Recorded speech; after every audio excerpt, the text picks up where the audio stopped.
It's just fantastic.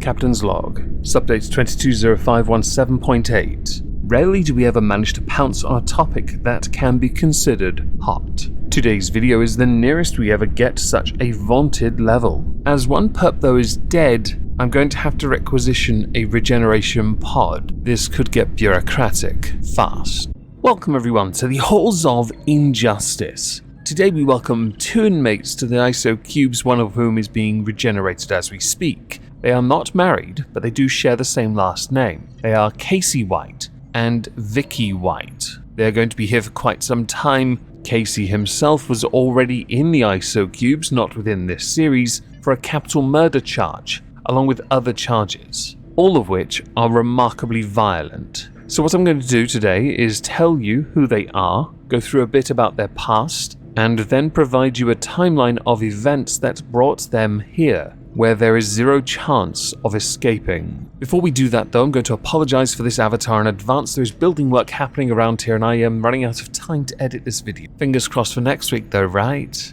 So Casey Cole White was jailed in 2020 on capital murder charges in the Lauderdale County Detention Center, which is in Florence, Alabama. Back in 2020, while in prison for those crimes, he confessed to the stabbing of someone else called Connie Ridgway, a stabbing that he to this day maintains he did not do. Evidence would certainly lean in favor of that's a lie. Vicky White had been with the Department of Corrections for 16 years. She was regarded as a model employee and had, just before this incident occurred, handed in retirement papers. There's a reason for that, we'll get to it momentarily, don't worry. She had, up until the moment of this incident, a spotless record and was actually meant to receive her 5th Employee of the Year award. That's how respected she was within her department. Unbeknownst to her co-workers in 2020, she began a friendship and correspondence that then turned into a relationship with Casey White,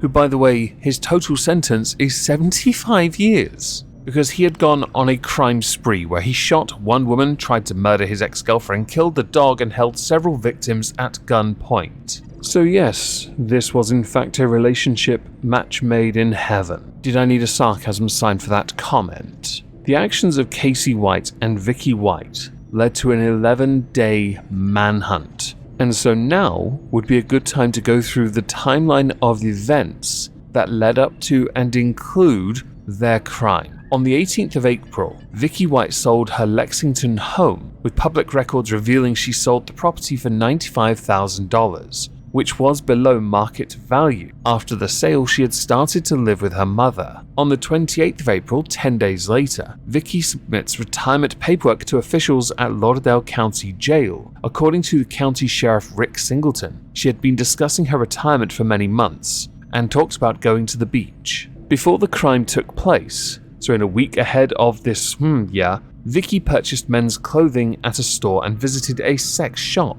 cause she a kinky criminal. Lauderdale County District Attorney Chris Connolly claims she also withdrew $90,000 in cash out of a series of bank accounts. Planning is after all quite important, especially for the crime she's about to commit. On April the 29th at 5:21 a.m., Vicky White checks out of a Quality Inn in Florence, Alabama. At 8:47 a.m., Transport Van 5 leaves the county jail with 7 inmates escorted by 2 deputies. At 8:56, Transport Van 2 leaves the jail with 5 inmates, also escorted by 2 deputies. At 9:20 a.m., Assistant Director Vicky White tells a deputy to prepare inmate Casey White for transport to courthouse. The deputy removes Casey White from his cell, takes him to booking and handcuffs him and shackles his legs, as is standard procedure. At 9:41, Vicky White leaves the detention center with Casey White, and they head to the courthouse for a mental health evaluation, quotations around those 3 words. She told the booking officer that she is the only deputy available who is firearms certified, and that she is dropping him off to other deputies at the courthouse.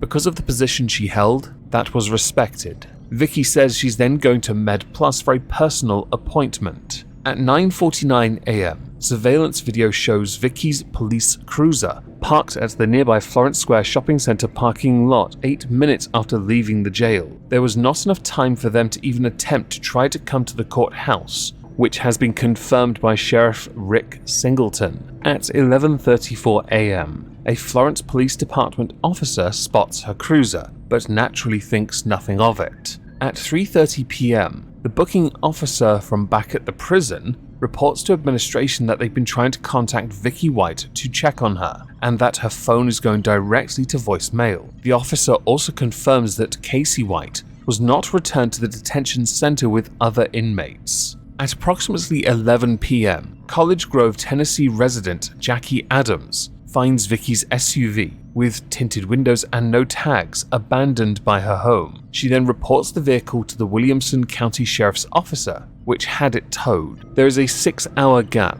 between Casey White being taken from the prison to the courthouse for those at the prison to then realize, jailbreak. That is not their fault. That said, one can safely surmise some form of responsibility will be laid at the feet of those that did not follow the strict protocol regardless of one's position of authority within the corrections facility itself. On May the 1st, the U.S. Marshals Service said that it is offering up to $10,000 for information about an escaped inmate and a missing and endangered correctional officer, with the U.S. Marshal's Office saying that Casey White is believed to be a serious threat to the corrections officer and to the public. It was also confirmed on the 1st of May by Rick Singleton that our policy is for any inmate with those kind of charges, capital murder and other violent-related crimes, to have 2 sworn deputies escort them, confirming there was no mental health evaluation scheduled for Casey White at the courthouse.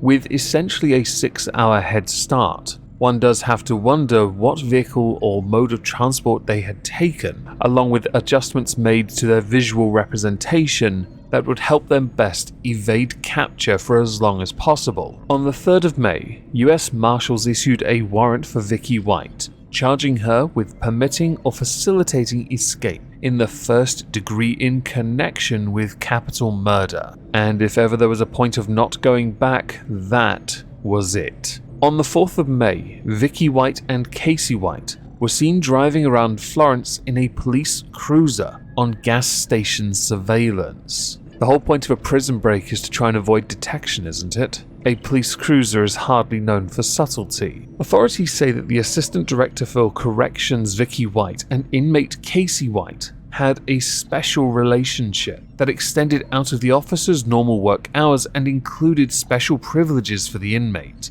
This would include extra food and other privileges no one else got, with Rick Singleton pointing out that all indications point to Vicky White willingly helping Casey White escape. Due to the escape and apparent part in it, Vicky White was fired, so that resignation was, I guess, null and void. On May the 6th, Tennessee cops discovered the impounded SUV that belonged to Vicky White, which spurred a force of US Marshals and Williamson County Sheriff's officers, along with SWAT members, to circle back to Jackie Adams' property. Drones and helicopters then descended on the home, where they remained for hours and into the evening. At 2:15 p.m., the Williamson County Sheriff's Office tweets there is no sign the two are still in our area. On May the 7th, District Attorney Chris Conley shares how they have managed to evade capture for so long, with a theory that Vicky White is rolling Casey White dressed as a woman around in a wheelchair, with other officials suspecting that Vicky White may also be disguising herself as an elderly woman with a grey wig. At this point, over 100 investigators are involved in the search for Casey White and Vicky White, with Border Patrol being on alert since April the 29th. It was around this time that the US Marshal Services offer up an additional $5,000 for any information regarding Vicky White, and both were up to now still considered dangerous, especially as it was known that one of them was armed. On May the 9th, 11 days after this all began, and after a lengthy car chase in Evansville, Indiana, Vicky White and Casey White were arrested. But this isn't where the story ends. See, while Casey White may have gotten out of the car in one piece and, well, looked like this, Vicky White had allegedly shot herself fatally rather than be arrested, which means for her part in the crime, she will never face justice for it, which is where we at the Halls of Injustice take great issue with it. Casey White is unlikely to see the light of day ever again. He is serving 75 years, with more years more than likely going to be added on for the Connie Ridgway murder. Add any additional years with this, I doubt the 38-year-old man is ever leaving that prison alive. It was investigated that perhaps Casey White had shot Vicky White, and currently there is an extradition process to have him, Casey White, taken from Indiana back to Alabama. As far as sentences that we here would administer to both of them, it's obviously life, but they will be put through regeneration cycles so that their version of life is an eternal torture working in a labor mine on Titan.